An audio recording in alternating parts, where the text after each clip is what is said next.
మనం సువార్త సేవా వ్యవసాయంలో ఒక ఆత్మను సంపాదించాం, ఒక ఆత్మను రక్షించాం, ఒక ఆత్మను సంపాదించాం. ఆత్మను మనతో పాటుగా సంఘానికి తీసుకురావచ్చు, పరిచర్లు తీసుకెళ్ళచ్చు, రోజు బలపరచవచ్చు, మన ఇంటికి రావచ్చు, వాళ్ళ ఇంటికి వెళ్ళచ్చు. ఆ ఆత్మతో ఒక అనుసంధానం. ఏమండి, ఒక ఆత్మను సంపాదించినట్లుగానే ఒక అపవిత్రమైన ప్రాంతాన్ని కూడా దేవుడు మన చేతులకు అప్పగించాడు. అప్పుడేం చేద్దాం?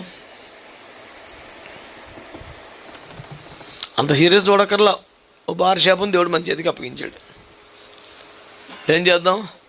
ప్రభా, గతంలో 1,00,000 రూపాయలు అమ్మిందంట, నీ బిడ్డనుగా నేను ఇప్పుడు ప్రార్థన చేస్తే 2 లక్షలు అమ్మాలి ప్రభా. నీ చేతికి అప్పగించబడ్డవన్నీ కూడా ఈ సెలరీకి పోయాయి కాదు కదా.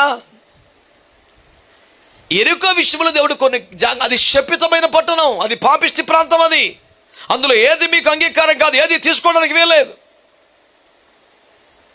అన్నప్పుడు మాకెందుకు మధ్యలో అడ్డం వచ్చింది? మరి అది దాటితే కానీ వాగ్దాన దేశానికి వెళ్ళాం. బైపాస్ చేయడానికి ఏమీ లేదు. We have to go through that.